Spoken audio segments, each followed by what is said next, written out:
अध्याय 171 रहने के लिए सर्वोत्तम स्थान। पेनी ने उत्सुकता से उस आदमी का अध्ययन किया जो दीवार पर लगी सलाखों में से एक में अपना एक हाथ बांधे हुए वहां रह गया था। जब उसने पीछे मुड़कर उसकी ओर देखा तो उसने भौहें टेढ़ी कर ली और बुरी तरह मुस्कुराया, मानो उसे डरा रहा हो। लेकिन पेनी जेल में अपने समय के दौरान विभिन्न प्रकार के अपराधियों से मिली थी, इसलिए उसने उसे डराने की कोशिश पर कोई प्रतिक्रिया नहीं दी। कुछ भी हो, उसकी टिप्पणी ने अभी अभी उसकी साजिश को बढ़ाया है। उसने पलकें झपकाईं और उस आदमी ने अपनी भौहें ऊंची कर लीं। वह छोटी लड़की क्या देख रही है? आदमी को आश्चर्य हुआ, लेकिन पेनी ने उस पर एक मासूम मुस्कान बिखेरी। उसने ये सोचकर उपहास उड़ाया और अपना सिर हिलाया कि यह लड़की अभी तक दुनिया के बारे में कुछ नहीं जानती है, इसलिए उसे खतरे का कोई एहसास नहीं था। ग्रेस की मां के बोलने पर पेनी का ध्यान बंध गया। नहीं अधिकारी, मेरे पति मुझे चोट नहीं पहुंचा रहे हैं, उसने अपनी चोट के निशानों के बीच मुस्कुराते हुए उनसे साफ झूठ कहा। सभी ने भौहें सिकोड़ ली, यहाँ तक कि अधिकारी भी। महोदया, यदि आपके पति ने आपको नहीं मारा है तो आपको चोटें कैसे लगी? मेरा अपने पड़ोसी के साथ टकराव हुआ जिसके कारण मारपीट हुई। माँ, ग्रेस उठ खड़ी हुई और चिल्लाई, माँ तुम झूठ क्यों बोल रही हो? उन्हें सच बताओ, उन्हें बताओ कि तुम्हें ये सभी चोटें कहाँ से लगी। अनुग्रह कृपया। महिला असहाय होकर उसका हाथ खींचते हुए ग्रेस के पास पहुंची। आइए अब इसे रोकें, वह सच नहीं बोल रही है। ग्रेस ने अपना हाथ अपनी मां से दूर खींच लिया और तुरंत अधिकारियों का सामना किया। वह आदमी जब भी बुरे मूड में होता है तो मेरी मां को पीटता है। वह उसे बिना किसी कारण के भी पीटता है। उससे क्यों पूछें? क्या तुम उसका चेहरा नहीं देख सकते? क्या तुम चाहते हो कि मैं अपनी मां को नंगा कर दूं ताकि तुम उसका शरीर भी देख सको? उसके पिता ने गुर्राते हुए अधिकारी का सामना किया। अधिकारी, मेरी बेटी विद्रोही थी। आप देखिए, मैंने उसे केवल इसलिए अनुशासित करने की कोशिश की है क्योंकि मैंने सुना है कि वह अपने दोस्तों के साथ शराब पी रही है और धूम्रपान कर रही है। वह स्कूल भी छोड़ रही है, ऐसा कुछ। निश्चित रूप से मुझे अपनी बेटी को सही रास्ते पर रखने के लिए उसे अनुशासित करने की जरूरत है। क्या? ग्रेस इस समय जो सुन रही थी उस पर अविश्वास से अपने दांत भींच लिए। उसके पिता ने उसकी ओर देखा और सिर हिलाते हुए अपनी जीभ चिटकाई। क्या आप नहीं देख सकते? अधिकारी, वह नखरे दिखा रही है और यहाँ तक कि अपने पिता को भी ऐसी किसी बात के लिए फंसा रही है जो अकथनीय है। फिर वह डेस्क के सामने झुक गया और अधिकारी का सामना किया। अधिकारी, मेरी पत्नी ने आपको पहले ही बता दिया था कि उसे चोट कैसे लगी। मैं समझता हूँ कि उन बच्चों ने स्थिति में हस्तक्षेप करने की कोशिश की, शायद इसलिए कि मेरे बच्चे ने उन्हें ये सोचकर गुमराह किया कि घर में उनके साथ दुर्व्यवहार किया जा रहा है। माँ, ग्रेस ने अपनी माँ को फिर से बुलाया, ये जानते हुए कि उसके पिता को बढ़त मिल रही थी। हालांकि उसकी मां ने उससे नजरें हटाने से पहले बस माफी मांगी। ग्रेस का दिल डूब गया। उसने अपने हाथों को कसकर बंद कर लिया। आज सुबह वह अपनी मां के साथ उस क्रूर आदमी से पिटती हुई घर आई थी। ग्रेस के पास पहले से ही काफी कुछ था। इस प्रकार उसने अपनी मां को बचाने की कोशिश की और अपने पिता से लड़ाई की। अंत में उसके पिता ने उस पर जोर दिया और अंततः उसे घर से बाहर खींच लिया। यदि ह्यूगो और पेनी नहीं होते तो माँ और बेटी दोनों को बुरी तरह पीटा जाता।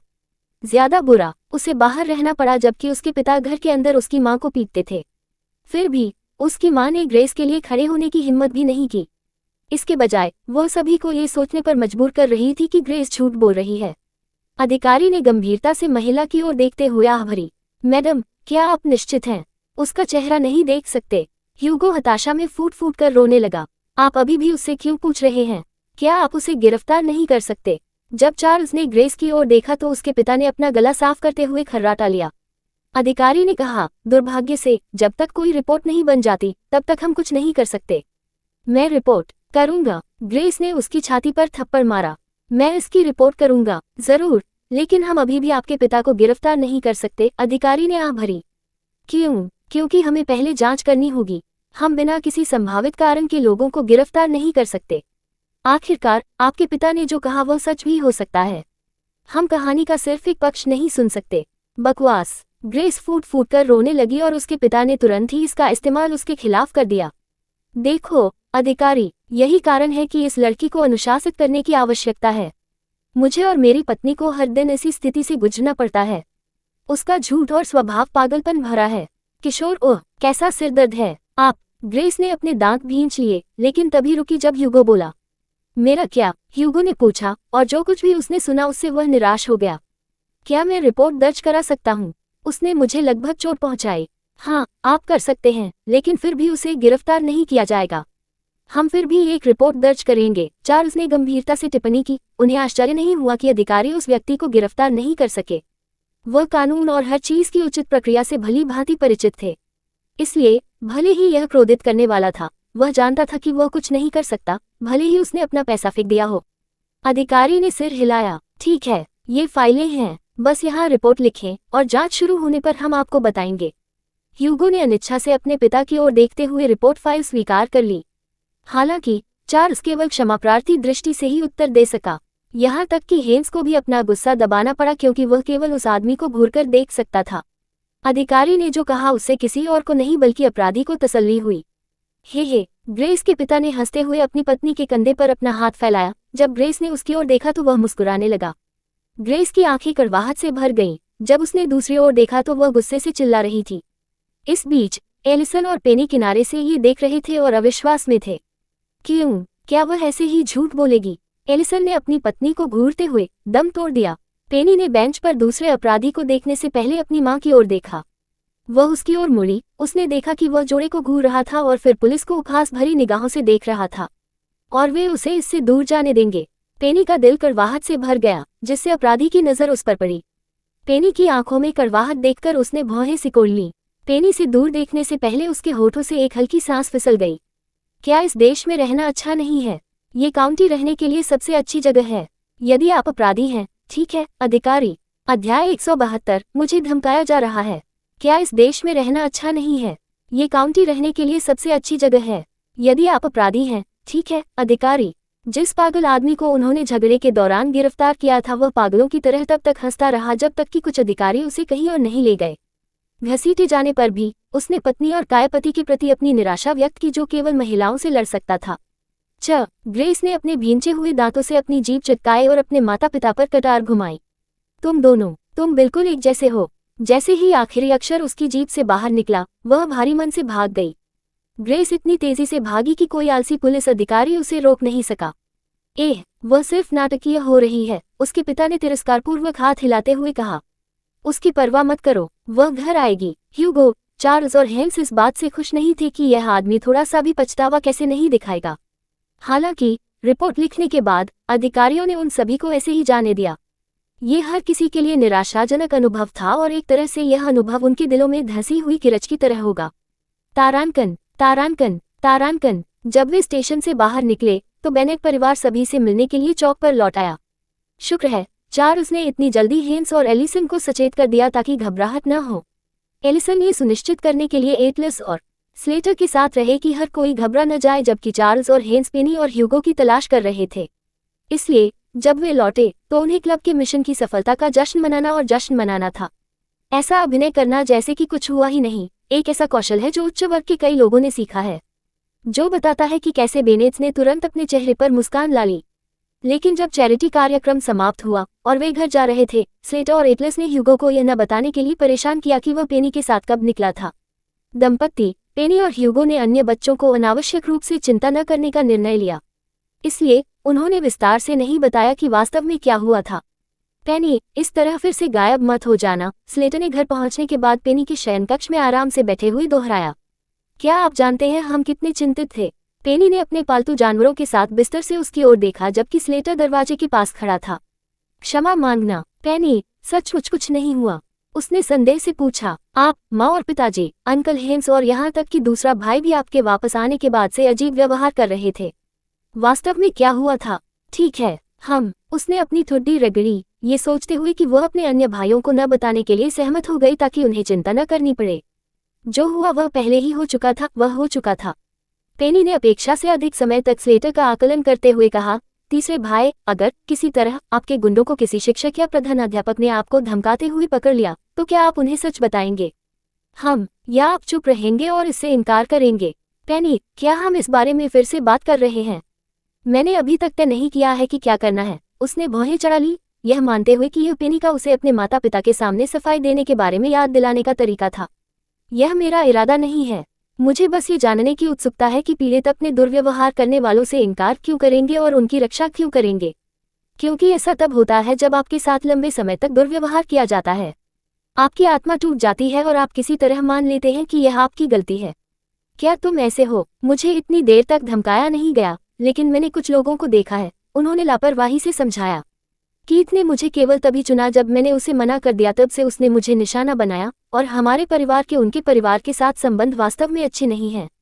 तो यह मुझे चुनने के उनके कारणों में शामिल हो गया। स्लेटर ने दीवार के सहारे अपनी करवट झुका ली। आप क्यों पूछ रहे हैं? तीसरे भाई, अगर मुझे आपकी स्थिति के बारे में पता नहीं चलता तो क्या आपको लगता है कि आप भी अपने गुंडों पर निर्भर होते?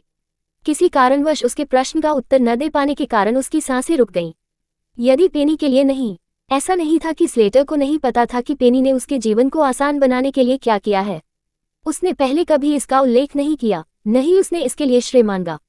लेकिन अब जब उसने इसका उल्लेख ऐसे लहजे में किया जो वास्तव में शुद्ध जिज्ञासा से आया था, तो इसने उसके दिल के उस हिस्से को छू लिया जिसके बारे में उसने पहले कभी नहीं सोचा था। हो सकता है जब कड़वाहट का ये भाव उसके दिल में घर कर गया तो उसने दबी सांस में स्वीकार किया। मेरा मतलब है, हाँ पेनी, क्या मैं आपसे एक प्रश्न पूछ सकता हूँ? जब मैं तुम्हारे साथ बुरा व्यवहार कर रहा था तो तुमने मेरी मदद क्यों की? ये सवाल क्यों है? वह चिल्ला उठी। भले ही तुम मेरे प्रति बुरे हो, फिर भी तुम मेरे भाई हो। मैं आपको धमका सकता हूँ, लेकिन यह अलग बात है अगर दूसरों ने आपके या हमारे परिवार के किसी सदस्य के साथ ऐसा किया हो। सही। स्लेटर ने हल्की सी हंसी उड़ाई। पेनी ने अपने होठों को एक पतली रेखा में दबाया। इससे पहले कि वह कुछ कह पाती, स्लेटर ने दीवार से अपना पल्ला झाड़ लिया। वैसे भी तुम्हें पहले आराम करना चाहिए। आज का दिन मजेदार है लेकिन थका देने वाला भी है, उन्होंने कहा। मुझे अपने कमरे में वापस जाना होगा। मैं भूल गया कि मुझे कुछ करना है। उसका मुंह खुल गया, लेकिन उसके बोलने से पहले ही स्लेटर भाग गया। उसकी भौहों के बीच गहरी रेखाएं दिखाई दी जो दरवाजे को घूर रही थी जिसे उसने पटक दिया था। उसने अचानक इतना अजीब व्यवहार क्यों किया? उसने आश्चर्य किया, लेकिन फिर अपना सिर हिलाया और उस पर ध्यान नहीं दिया। अभी वह सोचना चाहती थी कि ग्रेस की मदद कैसे की जाए। स्पष्ट रूप से ग्रेस की मां पहले से ही उनकी स्थिति में इतनी फंसी हुई थी कि वह स्पष्ट रूप से झूठ बोलती थी, तब भी जब मदद उसके सामने होती थी। उल्लेख करने की आवश्यकता नहीं है, ग्रेस पहले भाग गई थी। वह मेरी चिंता करती है। पेनी के पास से एक और फुसफुसाहट सुनाई दी। मैं इस शरीर के साथ उसकी कैसे मदद कर सकता हूँ? ओह, वह चाहती थी कि वह पहले से ही वयस्क होती। अगर वह होती तो चीजें बहुत आसान होती। तारांकन तारांकन तारांकन तारांकन तारांकन तारांकन। स्लेटर ने जो कहा उसके विपरीत वह अपने कमरे में वापस नहीं गया। इसके बजाय वह अपने पिता के अध्ययन के लिए चला गया, जहां वह और हेंस होंगे। अध्ययन कक्ष के सामने खड़े होकर उसने दरवाजे की ओर देखा। उसने अपने हाथों को कसकर मुट्ठी में बांध लिया और एक कॉर्न निगल लिया। उसने अपनी आंखें बंद कर ली और एक गहरी सांस ली और फिर उसने दस्तक दी। इससे पहले कि वह अंदर से किसी को अंदर आने की अनुमति देने की आवाज सुन पाता, उसने कुंडी की ओर हाथ बढ़ाया और धीरे से दरवाजा खोल दिया। स्लेटर, चार्ल्स, जो डेस्क के सामने झुका हुआ था, वह सिकोड़कर उसकी ओर मुड़ा। आश्चर्य की बात यह है कि एलिसन भी अध्ययन कक्ष में सोफे पर बैठी थी। हैंस खिड़की के पास खड़ा था और उत्सुकता से स्लेटर को देख रहा था। स्लेटर, क्या तुम्हें किसी चीज की जरूरत है? स्लेटर ने अपना सिर उठाया और सीधे अपने पिता की ओर देखा। मुझे धमकाया जा रहा है, उसने साहपूर्वक कबूल किया, इससे पहले कि उसका संकल्प कम हो जाए। 1 साल से मुझे धमकाया जा रहा है, इसीलिए पेनी अचानक बदमाशी रोकने के लिए स्कूल जाने के लिए कहती है। अध्याय 173, सत्य तुम्हें मुक्त कर देगा। मुझे धमकाया जा रहा है। अब 1 साल से मुझे धमकाया जा रहा है। यही कारण है कि पेनी अचानक बदमाशी रोकने के लिए स्कूल जाने के लिए कहती है। स्लेटर की आवाज गूंज उठी, जो उसके अपने कानों को छू रही थी। उसकी स्वीकारोक्ति का एहसास होने पर उसके घुटने नरम पड़ गए। एक पल के लिए उसकी सांसें भी रुक गईं। उसे आश्चर्य हुआ कि ये दिन आ गया। उसने कभी अपनी कल्पना में भी अपने माता पिता को बदमाशी के बारे में बताने की कल्पना नहीं की थी। दरअसल वह इसे अपनी कब्र पर रखना चाहता था, लेकिन किसी कारण से जब पेनी ने उससे ऐसा प्रश्न पूछा जो उसे सही काम करने या उसे क्या करना चाहिए करने के लिए प्रेरित नहीं करता था, तो उसे स्पष्टता का यह उछाल महसूस हुआ। स्लेटर को उस स्थिति से बचाया जा सकता था, लेकिन वह पूरी तरह से बचाया नहीं गया था। जब तक वह ईमानदार नहीं होता, तब भी उसे डर रहेगा कि किसी दिन कीथ उसके पास आएगा, या इन दिनों में से एक कोई अन्य मजबूत व्यक्ति उस पर हमला करेगा और पेनी को उससे फिर से बचाना होगा। उन्होंने आगे कहा, मुझे डर है कि पेनी को फिर से मेरे लिए खुद को एक कठिन परिस्थिति में डालना पड़ेगा। इस बार उनकी आवाज नम्र थी, और मुझे डर है कि मेरी वजह से वह खतरे में पड़ जाएगी। स्लेटर को कम ही पता था, पेनी पहले से ही एक योजना बना रही थी जो उसे खतरे में डाल सकती थी। अध्ययन कक्ष में सन्नाटा छा गया, क्योंकि कमरे में मौजूद किसी भी वयस्क के पास इतनी जल्दी नहीं थी कि स्लेटर के अचानक स्वीकारोक्ति को समझ सके। वे बस चर्चा कर रहे थे कि आज पहले क्या हुआ था। वे ग्रेस और उसकी मां के बारे में चिंतित थे, लेकिन चूंकि वे अजनबी थे, वे जो काम कर सकते थे वे सीमित थे। इसलिए उन्हें उम्मीद नहीं थी कि वे स्लेटर को धमकाए जाने की बात कबूल करते हुए सुनेंगे। स्लेटर, कौन? एक और क्षण के बाद चार्ल्स ने डेस्क के किनारे से अपना निचला हिस्सा हटाया और उसके पास चला गया। क्या हुआ, जवाब दो। स्लेटर ने अपने पिता की ओर देखा और ठीक इसी क्षण एलिसन भी उसके पास आया। स्लेटर, तुमने क्या कहा? 1 साल से तुम्हें धमकाया जा रहा था। एलिसन की आंखों में तुरंत आंसू आ गए क्योंकि उसके श्वेतपटल की नसें लाल हो गईं। स्लेटर ने सिर हिलाया। कीथ मिलर, उसने अपने पिता की ओर देखते हुए कहा। उसने मुझे पीटा, मेरी पॉकेट मनी ले ली, मेरा सिर शौचालय में डाल दिया और मुझसे अपने असाइनमेंट और प्रोजेक्ट करने को कहा। यही कारण है कि मेरे ग्रेड में गिरावट जारी रही क्योंकि मुझे अपने प्रोजेक्ट से पहले उसके प्रोजेक्ट करने पड़ते थे। मिलर, चार्ल्स के कंधे कांपने लगे और उसकी आंखें फैल गईं, जो उसके दिल में उथल-पुथल की प्रतिक्रिया थी। जैसे जैसे उसकी बांह पर पकड़ मजबूत होती गई, हेन्स की अभिव्यक्ति भी गहरी होती गई। जहां तक एलिसन की बात है, वह ऐसे हौंफने लगी मानो स्लेटर के कबूलनामे ने सीधे उसके दिल में छुरा घोंप दिया हो। उनका बेटा 1 साल तक ऐसी भयानक चीजों से गुजर रहा था और उन्हें कोई अंदाजा नहीं था। स्लेटर, चलो पहले बैठ जाएं। ठीक है। चार्ल्स ने अपने बढ़ते गुस्से पर काबू पाया और मुस्कुराने पर मजबूर कर दिया। हमें शुरू से अंत तक सब कुछ बताओ। हम पेनी के हस्तक्षेप से पहले अपनी स्थिति को विस्तार से बताने के लिए स्लेटर थोड़ा आश्वस्त होकर मुस्कुराया। एलिसन स्लेटर के बगल में बैठ गया जबकि चार्ल्स उनके सामने बैठा। हेन्स ने एक सीट वाली विंग कुर्सी भरी और सुनी। स्लेटर ने बहादुरी से भयानक बदमाशी के सभी विवरणों को कबूल किया। हर बात उसके माता पिता के दिल में छुरा घोंपने जैसी महसूस हुई, लेकिन वह नहीं रुका। उनकी प्रतिक्रिया उन चीजों में से एक थी जिसने स्लेटर को डरा दिया, लेकिन फिर उसे अपनी छोटी बहन की मानसिक शांति के लिए ऐसा करने की जरूरत थी। साथ ही उसकी मानसिक शांति के लिए भी। उन्होंने आगे कहा, पेनी को इसके बारे में तब पता चला जब मैं कपड़े धो रहा था। यही कारण है कि पेनी ने स्कूल में दाखिला लेने का फैसला किया था क्योंकि मैंने उससे तुम्हें न बताने की विनती की थी। उसने अपनी नजरें नीचे झुका लीं। उसने मेरी बात सुनी, लेकिन साथ ही उसे मेरे लिए खड़ा होना पड़ा। मैं भी उसके लिए खड़ा होना चाहता हूँ, लेकिन मैं ऐसा कैसे कर सकता हूँ जब मैं अपने लिए भी खड़ा नहीं हो सकता। स्लेटर का हाथ पकड़ते हुए एलिसन रो पड़ा। मुझे खेद है कि माँ को पता नहीं चला। स्लेटर ने उसकी ओर देखा और फूट फूट कर मुस्कुराया। ये ठीक है माँ, यह आपकी गलती नहीं है, यह मेरा है। उसने सिर हिलाया। यह मेरी गलती है। एलिसन ने जोर से सूंघा और अपने आंसू रोकने की कोशिश की। अपने दिल की गहराई में वह जानती थी कि यह आंशिक रूप से उसकी गलती थी। अगर स्लेटर को पता होता कि उसकी माँ इतनी कमजोर और भावुक नहीं है, तो उसे यह बात अपने पास नहीं रखनी पड़ती। लेकिन एलिसन कमजोर और भावुक थी, वह इनकार कर रही थी और अक्सर आंखें मूंद लेने का फैसला करती थी।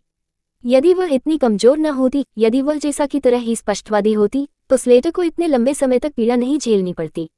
स्लेटर को अपने माता पिता की सुरक्षा करने की आवश्यकता महसूस नहीं होगी। पापा, स्लेटर ने बहादुरी से अपने पिता की ओर देखा। मैंने तुमसे यह इसलिए नहीं कहा कि मैं चाहता हूं कि तुम स्कूल जाओ और प्रधानाध्यापक से शिकायत करो। स्लेटर, यह इस तरह काम नहीं करता। चार्ल्स ने मुस्कुराने की कोशिश की, लेकिन वह अपने दिल में गुस्सा छिपा नहीं सका। उसके चेहरे की सभी नसें पहले से ही उभरी हुई थी, जिससे पता चलता है कि वह अभी खुद को कैसे नियंत्रित करने की कोशिश कर रहा था। कृपया, स्लेटर ने अपने होंठ भींच लिए, लेकिन उसकी आंखों में साहस बना रहा। मैं आपसे निवेदन कर रहा हूँ, कृपया मुझे और अधिक समस्याएं न दें। मेरे बदमाशों ने पहले ही अपना सबक सीख लिया है। पेनी को धन्यवाद, जब से वह मेरे लिए खड़ी हुई, उन्होंने मुझे नहीं छुआ। कीथ के कुछ साथी पहले से ही मेरी तरफ थे और उन्होंने मुझे इससे बचाया। वे पहले से ही प्रतिबिंबित कर रहे हैं। तो फिर आपने हमें क्यों बताया? हैंस पूछने के अलावा कुछ नहीं कर सका। चार्ल्स की तरह उनकी सारी ऊर्जा आत्मनियंत्रण पर केंद्रित थी। क्योंकि मैं अपने डर का सामना करना चाहता हूँ। अगर मैं ऐसा कर सकता हूँ, तो मैं पेनी के लिए खड़ा हो सकता हूँ। स्लेटर ने इस बार अपने चेहरे पर हल्की मुस्कान के साथ व्यक्त किया। मैं इसे अब अपने परिवार से छिपाना नहीं चाहता। कम से कम मैं चाहता हूँ कि मेरे माता पिता को पता चले कि मैं किस दौर से गुजरा हूँ। वयस्कों ने उसे घूरकर देखा और अवाक रह गए। उसने जो कुछ भी कबूल किया था, उसके बावजूद उसकी आंखों में शांति का भाव था, मानो उसके कंधे पर से बोझ उतर गया हो। यह ऐसा था मानो स्लेटर को आजाद कर दिया गया हो और उसकी जिद के कारण बड़े लोग स्कूल में हंगामा न करने की उसकी विनती ही सुन सके। हालांकि चार्ल्स और हेन्स ने एक दूसरे को अर्थपूर्ण ढंग से देखा। मिलर फैमिली ने इस बार ऐसा किया था। उन्होंने हद पार कर दी, इसलिए उन्हें क्रूर होने के लिए हेन्स, विशेषकर चार्ल्स को दोष नहीं देना चाहिए।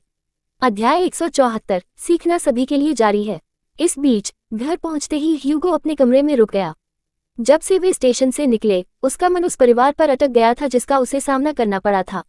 उन्हें इस बात पर विश्वास नहीं था कि ऐसा अन्याय हो सकता है और यहाँ तक कि इसमें शामिल अधिकारियों के होते हुए भी कुछ नहीं किया गया। वास्तविकता के दूसरे पहलू का यह उनका पहला अनुभव था। यह क्रोधित करने वाला, परेशान करने वाला था। दस्तक दस्तक। ह्यूगो ने पलकें झपकाईं और दरवाजे की ओर मुड़ा और एटलस को अंतराल में देख लिया। आप ठीक हैं? एटलस ने अंदर एक कदम भी बढ़ाए बिना पूछा। क्या मैं ठीक नहीं दिखता? हाँ, ह्यूगो मुस्कुराया और बिस्तर पर अपनी स्थिति को समायोजित करते हुए आगे बढ़ा। एटलस ने इसे कमरे के अंदर जाने के निमंत्रण के रूप में लिया और अपने भाई के बिस्तर पर अपने बाहरी कपड़ों के साथ बैठने की हिम्मत नहीं की। अभी तक आप हमेशा अपने बिस्तर पर बाहरी कपड़े पहनकर क्यों लेटे रहते हैं? एटलस पूछने के अलावा कुछ नहीं कर सका। घृणित है। क्या आप यहाँ मुझे सांत्वना देने आए हैं या मेरी आलोचना करो? तुम्हें तसल्ली है, लेकिन ये आदत परेशान करने वाली है। ह्यूगो ने गहरी आह भरी जबकि एटलस ने विषय छोड़ने का फैसला किया। जब आप पेनी के साथ गए थे तब क्या हुआ? हमेशा की तरह एटलस इधर उधर नहीं भटका। मुझे पता है कि कुछ हुआ है और आप लोग हमें बताना नहीं चाहते। पहले भाई, क्या ऐसा कुछ है जो आपकी आंखों के सामने से गुजर जाता है? हाँ, मैं एक नज़र में सब कुछ पता लगाने के लिए अतिमानवीय नहीं हूँ। मैं पेनी की तरह भाग्य नहीं बनाता, इसलिए लोगों को अभी भी मुझे जानने के लिए मुझे चीजें बताने की जरूरत है, लेकिन क्योंकि आप हमारे बीच एक खुली किताब की तरह हैं, इसलिए ये जानना आसान है कि आप कब कुछ छिपा रहे हैं। ह्यूगो ने अपने भाई का अध्ययन किया और दूसरी बार आह भरी। एटलस बहुत सीधे चेहरे से बातें कहता था। पेनी और मुझे कुछ ऐसा सामना करना पड़ा जो बहुत क्रोधित करने वाला था। ह्यूगो ने शुरू से अंत तक स्थिति का सारांश दिया। ऐसा नहीं है कि उन्होंने स्थिति को हल्का बना दिया, बल्कि उन्होंने वही बताया जो महत्वपूर्ण था। ये कष्टप्रद है और ये परेशान करने वाला है। थाने में उपद्रवियों में से एक ने यहाँ तक कहा कि यदि आप अपराधी हैं तो रहने के लिए ये देश सबसे अच्छी जगह है। उन्होंने जो कहा उससे मुझे गुस्सा आया, लेकिन साथ ही यह बहुत सी बातें भी कहता है। एटलस ने अपना सिर हिलाया। अच्छा ऐसा है। उनकी प्रतिक्रिया उनके दूसरे भाई की भावनाओं से मेल नहीं खाती थी। ह्यूगो ने भौहें चढ़ा दी। क्या आप मेरी बात पर नाराज नहीं हैं? मुझे गुस्सा क्यों आएगा? एटलस ने अपना सिर एक ओर झुका लिया। यह मेरा परिवार नहीं है और यह मेरा व्यवसाय नहीं है। पीड़ित पत्नी ने अपने साथ दुर्व्यवहार करने वाले को बचाने का फैसला किया और इस प्रक्रिया में अपनी बेटी को स्पष्ट रूप से छोड़ दिया। मुझे उनसे सहानुभूति है, लेकिन साथ ही मैं सिर्फ 17 साल का हूँ। भले ही इससे मुझे परेशानी हो, फिर भी मैं कुछ नहीं कर सकता था। सही। एटलस ने जो कहा वह कहानी के बारे में उसके ईमानदार विचार थे, लेकिन वह ये भी समझता था कि वह और ह्यूगो कई चीजों में भिन्न थे। ह्यूगो, उसने पुकारा, जिससे उसके दूसरे भाई की नजरें उसकी ओर उठी। ये तुम्हारी भूल नहीं है। मैंने कभी नहीं कहा कि यह मेरी गलती है, लेकिन जिस तरह से आप यहाँ नाराज हैं, उससे मुझे पता चलता है कि आप इसके लिए खुद को दोषी मानते हैं। ह्यूगो का मुंह खुला, लेकिन उसने उन्हें फिर से बंद कर दिया। अपने दिल की गहराई में उसे स्वीकार करना पड़ा कि उसे थोड़ा पछतावा है और एक तरह से वह दयनीय और शक्तिहीन महसूस करता है। मैं यह नहीं कह रहा हूँ कि वहाँ अपनी नाक घुसाओ जहाँ इसकी जरूरत नहीं है, बल्कि मैं सिर्फ ये कह रहा हूँ कि पुलिस भी कुछ नहीं कर सकी। मैं ये जानता हूँ, लेकिन आज जो एहसास मैंने महसूस किया वह मुझे पसंद नहीं है। मुझे बेकार और शक्तिहीन महसूस हुआ। मानचित्रावली सिकुड़ना। जो एहसास आपने आज महसूस किया है वह कुछ ऐसा है जिसे आप कई बार महसूस करेंगे। आपको इसकी आदत डालनी होगी और वास्तव में बदलाव लाने की शक्ति में होने के लिए इसे प्रेरणा के रूप में उपयोग करना होगा। यही जीवन है, ये वह वास्तविकता है जिसे माँ और पिताजी ने अभी तक हमें उजागर नहीं किया है। अब चूंकि तुम ठीक हो, मैं अपने कमरे में वापस जा रहा हूँ, उसने कहा और जाने के लिए मुड़ा। जब एटलस दरवाजे पर पहुंचा तो ह्यूगो के सवाल ने उसे रोक दिया। माँ और पिताजी ने अभी तक हमें वास्तविकता से अवगत नहीं कराया है। आपको ऐसा कैसे लग रहा है कि आप इससे अवगत हो चुके हैं? ह्यूगो ने अपनी नज़र अपने भाई की आकृति पर रखी और एटलस को धीरे धीरे पीछे मुड़कर देखते हुए देखा। एटलस ने कबूल किया, कुछ समय पहले मुझे शक्तिहीन महसूस हुआ था, लेकिन ये पूरी तरह से एक अलग कहानी है। एक तरह से मैंने खुद को कमजोरों की बदसूरत वास्तविकता से अवगत कराया। स्टार सेक्शन के खिलाफ हुआ। एटलस सूक्ष्मता से मुस्कुराया। मम्मा, आप ऐसा कह सकते हैं, उसने अपने कदम फिर से शुरू करने से पहले गुनगुनाया। ह्यूगो ने अपने भाई पर तब तक नजर रखी जब तक एटलस ने उसके पीछे का दरवाजा बंद नहीं कर दिया। उसके होठों का कोना थोड़ा मुड़ा हुआ था। उसने अपना सिर हल्के से हिलाया। उसे हाल ही में असहाय महसूस हुआ और उसने खुद को कमजोरों की वास्तविकता से अवगत भी कराया। और फिर भी मैंने उसे कभी नाराज होते नहीं देखा। ह्यूगो ने अपनी पीठ को हेडबोर्ड से हटा दिया और अपने पैरों को बिस्तर से बाहर फेंक दिया। उसने अपना हाथ अपने दोनों ओर रखा और फिर से बंद दरवाजे पर नजरें गड़ा दी। मैं कमजोर नहीं होना चाहता, उसने खुद से कहा। मैं सीढ़ी से ऊपर चढ़ जाऊंगा। हाल ही में ह्यूगो सेना में भर्ती होने पर पुनर्विचार कर रहा था क्योंकि प्रमुख लीग टीमें उसका अवैध शिकार कर रही थी। ऐसा नहीं था कि उन्हें पहले कभी कोई प्रस्ताव नहीं मिला। हालांकि वह जानता था कि यदि वह भर्ती हुआ तो उसे घर छोड़ना होगा। वह पेनी और उसके छोटे से पशु साम्राज्य को छोड़ना नहीं चाहता था। लेकिन आज के बाद उसके हृदय में निश्चय जाग उठा। तो बदलाव लाने के लिए मुझे एक अधिकारी से ऊपर होने की आवश्यकता है ना? तारांकन, तारांकन, तारांकन। हर किसी के दिन की उतार चढ़ाव भरी सवारी के बावजूद बेनेट परिवार अभी भी रात के खाने के लिए भोजन कक्ष में इकट्ठा हुआ। हर कोई शांति से खाना खा रहा था, केवल प्लेटों पर कटलरी के टकराने की आवाज आ रही थी। चार्ल्स ने अपनी पत्नी की ओर देखा और फिर अपने बच्चों की ओर। हैंस भी उनके साथ खाना खा रहा था, लेकिन उसकी आंखों में तेज बरकरार था। अहम। चार्ल्स ने सभी का ध्यान आकर्षित करने के लिए अपना गला साफ किया। जब सबकी निगाहें उस पर पड़ी तो उसके चेहरे पर एक कुटिल मुस्कान फैल गई। बच्चे, मुझे क्षमा करें। ह्यूगो, एटलस और पेनी ने अपना सिर एक तरफ झुका लिया। दूसरी ओर स्लेटर ने अपने होठों को एक पतली रेखा में दबाया। मुझे पता है कि यह अचानक है, लेकिन मैं वास्तव में अपने माता पिता की देखभाल करने की कोशिश करने के लिए अपने बच्चों का आभारी हूं और उन पर गर्व करता हूं, उन्होंने रोने से बचने की पूरी कोशिश करते हुए व्यक्त किया। मैं आपको बस इतना बताना चाहता हूं कि अगर आपको मुझे कुछ भी बताने की जरूरत है, कुछ भी, तो बस मुझे बताएं, भले ही इससे दुख हो। आपका बाल कटवाना बेकार है। एटलस ने तुरंत अवसर पाकर वह बात बता दी जो वह कहने से बच रहा था। आमतौर पर उसके पिता तुरंत प्रतिक्रिया करते थे, लेकिन इस बार चार्ल्स मंद मंद हंसे। तुम्हारे पिता बस यही कह रहे हैं। अगर तुम हमसे कुछ इसलिए छुपा रहे हो क्योंकि तुम नहीं चाहते कि हमें ठेस पहुंचे, तो कृपया बस कह दो, एलिसन ने मजबूत और आश्वस्त दिखने की पूरी कोशिश करते हुए कहा। हम सराहना करते हैं कि आप शायद हमारी रक्षा करना चाहते हैं, लेकिन आपके माता पिता के रूप में ये हमारा काम है। उनके बच्चों की भौहें चढ़ गईं और वे आश्चर्य से अपनी मां की ओर देखने लगे। हम बेहतर करेंगे, उसने अपनी सांसों में व्यक्त किया। मैं बेहतर करूंगा। यदि यह कहना वास्तव में इतना कठिन है, तो आप हमेशा अपने अंकल हेन्स के पास आ सकते हैं। चार्ल्स ने सिर हिलाया जबकि हेन्स ने संतुष्टि में अपना सिर हिलाया। ह्यूगो और एटलस ने एक दूसरे को देखा और मान लिया कि यह ग्रेस के परिवार के साथ उनकी मुलाकात का परिणाम है। जहां तक पेनी की बात है, उसकी नजरें धीरे धीरे स्लेटर की ओर गईं। स्लेटर उसे देखकर मुस्कुराया और हल्के से सिर हिलाया। उसके चेहरे का भाव देखकर पेनी मुस्कुरा दी। ये पहली बार था जब उसने स्लेटर को मुस्कुराते हुए देखा था, जैसे कि वह आजाद हो गया हो। कम से कम यह मेरी चिंताओं का एक शून्य है। अब मुझे उस पर थोड़ा सा गर्व है, बस थोड़ा सा। अध्याय 175 ऑपरेशन भविष्य।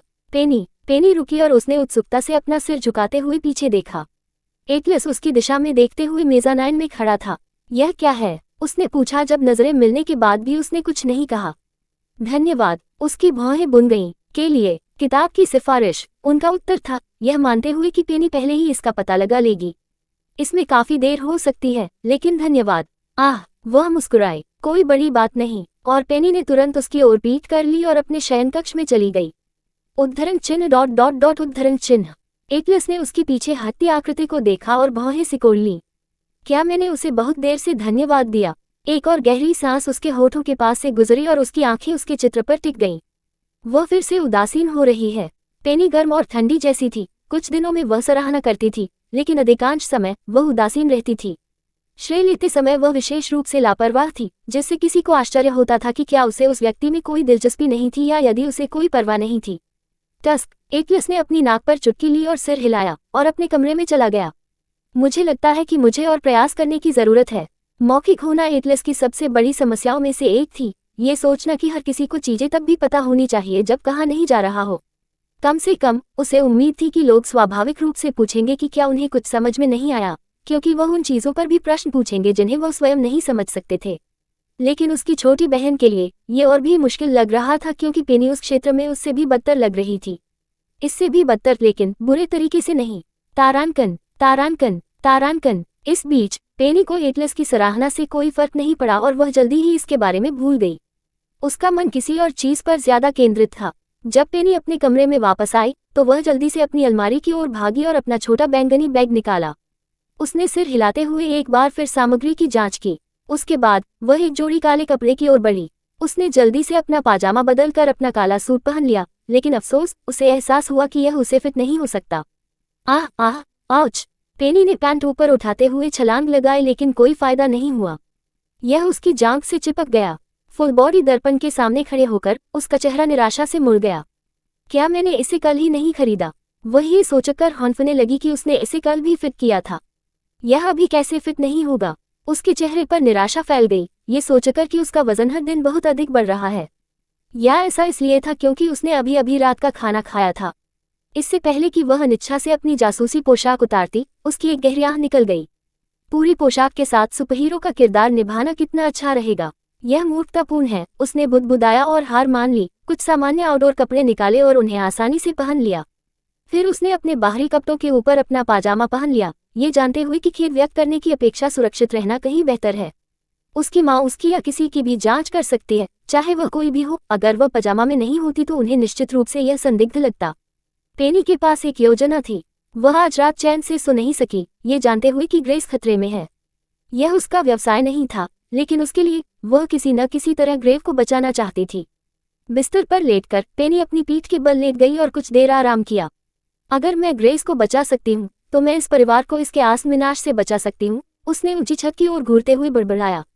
जितना मैं जानता हूँ, ग्रेस वयस्क होने से पहले ही अपराध की दुनिया में एक भयानक जीवन जिएगी। ग्रेस का पहला अपराध भारी और अपूरणीय था, उसे इसके लिए दंडित किया जाना चाहिए, और पेनी को इसके बारे में पता था। हालांकि अगर वह बदलाव ला सकती है तो ग्रेस अपराध जगत के अधिक हिंसक माहौल से नहीं जुड़ी होगी और जेल नहीं जाएगी। मैं नासमझ हो रहा हूँ, मुझे पता है, उसने सिर हिलाते हुए खुद से कहा, लेकिन इसकी मदद नहीं की जा सकती। मुझे भविष्य में मेरे लिए कुछ करने के लिए ग्रेस की जरूरत है। जब पेनी एक बच्ची के रूप में जागी तो उसके पास भविष्य में अपने जीवन के बारे में सोचने के लिए पूरी शैशवावस्था थी। कॉटेज हाउसहोल्ड में उसने जो बदलाव किया वह उस जीवन की तुलना में कुछ भी नहीं था जिसके लिए वह वास्तव में खुद को तैयार कर रही थी। हालांकि इन हवेलियों और मेरे परिवार में भी बदलाव आ रहे हैं। मैं अपना भविष्य नहीं भूल सकती, उसने खुद से कहा। अपने भाइयों और माता पिता में आए बदलाव पेनी के लिए अपने जीवन के पहले दशक की योजनाओं को भूलने के लिए पर्याप्त नहीं थे। ऐसा नहीं है कि वह योजना नफरत से उत्पन्न हुई थी, बल्कि वह भविष्य में कैसे रहना चाहती थी, इसकी अधिक शर्तें थीं। इसमें वह संभावित प्रतिभा शामिल है जो उसने अपने पिछले जीवन में लोगों में देखी थी और शुरुआत में ही उसमें निवेश करना चाहती थी। स्टॉक ही एकमात्र ऐसी चीज नहीं थी जिसमें उसे निवेश करने की जरूरत थी, बल्कि लोगों में भी। दस्तक दस्तक। पेनी ने तुरंत अपनी आंखें बंद कर ली और चुपचाप लेटी रही जब उसने दरवाजे पर दस्तक सुनी। कुछ ही देर बाद दरवाजा थोड़ा सा चरमराया। एलिसन ने कमरे के अंदर झांका तो पेनी को पहले से ही बिस्तर पर देखा। उसके चेहरे पर एक सूक्ष्म मुस्कान उभर आई। वह शायद थक गई है, ये सोचकर कि हमारा दिन बहुत लंबा था। उसके होठों पर एक उथली सांस फिसल गई और वह कुछ देर तक अपनी बेटी को देखती रही। इससे पहले कि एलिसन ने स्लेटर को देखने के लिए दरवाजा बंद किया, उसकी आंखों में बहुत सारा अपराधबोध और निराशा घूम गई। कोई यह बता सकता है कि वह किसी आंतरिक संकट से जूझ रही थी, यह महसूस करते हुए कि प्यार उसके बच्चों को पूरा करने का एकमात्र तरीका नहीं था, न ही वह एकमात्र चीज थी जो उसे माता पिता कहलाने के लिए करनी थी। जैसे ही उसने दरवाजा बंद किया, पेनी ने अपनी आंखें खोली और दरवाजे की ओर देखा। उसकी नजर अचानक बेडसाइड टेबल पर लगी घड़ी पर पड़ी। यह अभी भी बहुत जल्दी है, उसने बुदबुदाया और अपनी आंखें एक बार फिर छत पर टिका दी। तारांकन, तारांकन, तारांकन। 2 घंटे बाद पेनी उठी और समय की जांच की। सबके बिस्तर पर लेटने का इंतजार करते करते वह लगभग सो गई। आधी रात होने से 1.5 घंटा पहले ही हो चुका था, इसलिए उसे यकीन था कि हर कोई पहले से ही अपने बिस्तर पर सो रहा था। और उस विचार को ध्यान में रखते हुए पेनी ने अपनी आज रात की योजना को क्रियान्वित किया। अध्याय 176 पकड़ा गया। पेनी दबे पांव मेज़ानाइन की ओर बढ़ी। रेलिंग पर पहुंचकर उसने अपना सिर नीचे किया और सीढ़ी की रेलिंग की जांच की। जब उसे यकीन हो गया कि आसपास कोई नहीं है और केवल धीमी रोशनी जल रही है, तो वह चुपचाप चलती रही। हालांकि मुख्य प्रवेश द्वार का उपयोग करने के बजाय पेनी ने पिछले दरवाजे का उपयोग किया। उसके सामने समस्या यह नहीं थी कि उस समय उसका पता न चले, बल्कि हवेली के चारों ओर ऊंची बाड़ के बीच से निकलने में उसे काफी लंबा सफर तय करना पड़ा। अच्छी बात यह थी कि वह जानती थी कि हवेली से मुख्य द्वार से गुजरे बिना एक गुप्त रास्ता है। वह बगीचा था, मुझे लगता है कि यह यही है। वह बुदबुदाती हुई घुटनों के बल बैठ गई और झाड़ियों को अपने रास्ते से हटा दिया। ये यही होना चाहिए। पेनी ने अपना बैग उतार दिया और कुछ ही सेकंड में एक टॉर्च पहले से ही उसके हाथ में थी। उसने झाड़ी में रोशनी करके उसे दूसरे से दूर कर दिया। जैसे ही उसने झाड़ियों के पीछे बाढ़ की कुछ टूटी हुई धातु की छड़ें देखी, उसके होंठ फैल गए। छेद छोटा था, लेकिन उसमें एक बच्चा समा सकता था। पेनी ने अपना बैग एक बार फिर सुरक्षित रूप से पहना और रेंगते हुए अंदर जाने ही वाली थी, तभी रुक गई जब एक हाथ ने उसका बैग पकड़ लिया। जैसे ही उसकी सांसें रुकी, वो तुरंत बेहोश हो गई। वह मिल गई। पेनी, क्या तुम चुपचाप बाहर निकल रही हो? पेनी ने अपनी आंखें बंद कर ली क्योंकि उसका दिल उसके शरीर के गड्ढों में डूब गया था। उसे जितने लोगों से उसका पता लगाने की उम्मीद थी, उनमें से पता लगाने वाला कोई और नहीं बल्कि उसके पिता ही थे। धीरे से पेनी ने पीछे मुड़कर देखा और अजीब तरह से मुस्कुराया। पापा, पेनी, चार्ल्स ने अपना सिर बगल की ओर झुकाते हुए हल्की सी आह भरी। तुम्हें क्या लगता है तुम कहाँ जा रहे हो? वह क्या उसके लिए यह व्यवहार करने में बहुत देर हो चुकी होगी कि वह अभी नींद में चल रही है? आप आज सुबह से ही उस लड़की और उसकी माँ के बारे में चिंतित हैं, क्या आप? चार्ल्स ने उसे अपने होंठ भींचते हुए देखकर अनुमान लगाया। ये ठीक है, पेनी। मैं नाराज नहीं हूँ। यदि पेनी थोड़ी अधिक चुस्त होती तो वह निकलने के लिए जितनी तेजी से संभव हो सके रेंगती। उसके पिता नाराज हो सकते थे, लेकिन वह भी रुकना नहीं चाहती थी। इसलिए वह रेंगते हुए वापस चली गई और अपनी सबसे मनमोहक और दयनीय अभिव्यक्ति के साथ उसके सामने खड़ी हो गई। मुझे क्षमा करें, पापा, उसने उनकी ओर देखते हुए दयनीयता से व्यक्त किया। चार्ल्स ने एक बार फिर आह भरी। मैं नाराज नहीं हूँ, उसने उसे आश्वस्त करने के लिए दोहराया। क्या तुम्हें पहले से ही लड़की और उसकी माँ की चिंता है? उसने सिर हिलाया। अगर तुम छुपकर उनके पास पहुंचोगे तो तुम क्या करने की योजना बना रहे थे? उस बेकार पिता को सबक सिखाओ और पुलिस में रिपोर्ट दर्ज कराने के लिए सबूत इकट्ठा करो। वह यही कहना चाहती थी। चार्ल्स ने अपनी बेटी का अध्ययन किया, जिसने अपना सिर नीचे झुका लिया जैसे कि उसे डांटा जा रहा हो। उसने अभी तक उसे डांटा भी नहीं था, लेकिन उसे देखकर, भले ही उसका इरादा हो, उसके मन में दूसरे विचार आते। निश्चित ही उनकी बेटी उनकी कमजोरी जानती थी। मैंने मदद के लिए अपने एक दोस्त को पहले ही बुला लिया है, उसने उसे अपनी ओर देखते हुए देखकर कहा। हम अजनबी हैं और मुझे पता है कि मुझे दूसरे लोगों के पारिवारिक मामलों में हस्तक्षेप नहीं करना चाहिए। मैं अपना मामला भी ठीक नहीं कर सकता। उसकी आंखों में कड़वाहट झलक उठी और उसने उसके सिर के ऊपरी हिस्से को छू लिया। मेरा वो दोस्त उस अधिकारी से भी ऊंचा पद रखता है जिससे आज हम मिले थे। उन्होंने मुझे आश्वस्त किया कि वे इस मामले पर गौर करेंगे। जब हम बात कर रहे हैं तो वे शायद हाई अलर्ट पर हैं। वास्तव में, पेनी ने अपने भीतरी निचले होंठ को काटा। न्याय के लापरवाह संचालन के शिकार के रूप में पेनी सत्ता के लोगों के शब्दों पर इतना भरोसेमंद नहीं था। ऐसा नहीं था कि वह मान रही थी कि चार्ल्स झूठ बोल रहा है, लेकिन उसने जो कहा वह उसकी चिंता को शांत करने के लिए पर्याप्त नहीं था। वह किसी व्यक्ति की बातों पर भरोसा नहीं कर सकती थी, बाद में उसे बुरी खबर सुनने को मिलती थी। हाँ सच। चार्ल्स ने सिर हिलाया और उसे अपनी आंखें कोने की ओर सरकाते हुए देखा। यदि आप अभी भी चिंतित हैं, तो क्या मुझे आपके साथ जाना चाहिए? उसके चेहरे पर एक छोटी सी मुस्कान तैर गई। मैं तुम्हें अकेले जाने नहीं दे सकता, खासकर आधी रात में। तो क्या मुझे तुम्हारे साथ जाना चाहिए ताकि हम दोनों अपनी चिंताओं से आश्वस्त हो सकें? उसकी बड़ी और गोल आंखें आश्चर्य से झपकने लगी, इससे पहले कि जीवन धीरे धीरे उनमें चमकने लगे। मम्मा, हाँ। चार्ल्स ने उसके बालों को हल्के से घुमाया। तो फिर चलें। ऐसा कहने के बाद पेनी अपने पिता के पीछे पीछे हवेली के एक पार्किंग स्थान पर चली गई।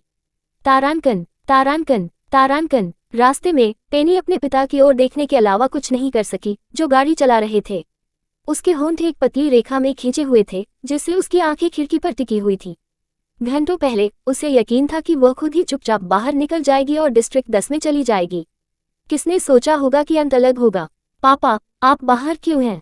वह अपने पिता की ओर देखते हुए उत्सुकता से बोली। चार्ल्स बस मुस्कुराया। मैं टहल रहा था, रात की सैर। मम्मा, मैं बहुत सी चीजों के बारे में सोचना चाहता था, उन्होंने संक्षेप में बताया। उनमें से एक वही है जो आपके तीसरे भाई ने हमें बताया था। ओह, उन्होंने कहा कि आप इसके बारे में जानते थे और यही कारण है कि आपने हमें उस रात बताया था कि आप स्कूल जाना चाहते हैं। पेनी ने अपने होंठ दबाए। मुझे आपको न बताने के लिए खेद है, पापा। इसमें खेद व्यक्त करने की कोई बात नहीं है। उसने आह भरते हुए अपना सिर हिलाया।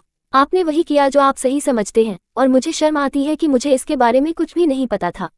इस बार पेनी कुछ नहीं कह सकी। ऐसा नहीं था कि वह जानती थी कि इस समय उसे क्या कहना है। धन्यवाद पेनी, उन्होंने व्यक्त किया, अपने बड़े भाइयों और यहाँ तक कि अपने माता पिता की देखभाल के लिए, और मुझे खेद है। पापा, आपको ऐसा करने की जरूरत नहीं है। वह पिछड़ गई क्योंकि चार्ल्स ने अपना ध्यान वापस सड़क पर लगाने से पहले उस पर एक नजर डाली। आपका स्वागत है। चार्ल्स मुस्कुराए। हम यहाँ हैं, उसने घोषणा की, ऊपर की ओर जाने वाली सड़क के किनारे की ओर बढ़ते हुए। चूंकि ग्रेस के घर का रास्ता गली जैसा था, वे दोनों कार से बाहर निकले और घर की ओर चल दिए। उससे कुछ फीट की दूरी पर खड़े होकर पूरा पड़ोस शांत था। क्या वह अंदर है? पेनी को आश्चर्य हुआ। वह थोड़ी निराश थी कि वह अंदर जाकर सुनिश्चित करने के लिए जांच नहीं कर सकी। हम यहाँ कुछ देर और रुक सकते हैं, चार्ल्स ने सुझाव दिया और उसने मुस्कुराते हुए सिर हिलाया। इसके साथ पिता और बेटी 10 मिनट से अधिक समय तक संकरी गली के बाहर रुके रहे। जब उन्होंने कुछ नहीं सुना और सब शांत हो गया, तो चार्ल्स ने पेनी की ओर देखा। क्या अब हमें चलना चाहिए? पेनी ने घर पर नजर रखी, खुद से कहा कि अगर वह अकेली आती तो वह घर के करीब आ जाती। उसकी ओर देखते हुए उसने अपने होंठ भींच लिए क्योंकि उसकी आंखों में अनिच्छा झलक रही थी। क्या हम करीब आ सकते हैं? वह फुसफुसाए। चार्ल्स ने उसके चेहरे का अध्ययन किया और सिर हिलाते हुए धीरे से आह भरी। चलो चुप रहो। वे दोनों विशेष जासूसों की भांति चुपचाप घर के पास पहुंचे। पेनी का हाथ पकड़कर चार्ल्स उसके आगे आगे चला, ये सुनिश्चित करते हुए कि वह ठीक है। जब वे अपने लक्षित घर पर पहुंचे तो चार्ल्स ने खिड़की को छुआ और यह जांचने के लिए कि वह खुली है या नहीं उसे थोड़ा धक्का दिया। आश्चर्य की बात यह है कि खिड़की खुली रह गई थी। फिर चार्ल्स ने बिना झिझके सावधानी से खिड़की को धक्का दिया। ये देखकर पेनी अपनी भौहें सिकुड़ने से खुद को नहीं रोक सकी। मुझे नहीं पता था कि मेरे पिता इतने निडर थे। क्या उसके पास ऐसा कोई अनुभव है? जबकि पेनी अपने पिता की निडरता से विचलित थी, चार्ल्स ने खिड़की के छोटे से छेद से झांका। अंदर का दृश्य देखकर उसकी पुतलियां तुरंत फैल गईं। Subscribe for latest updates and more similar stories.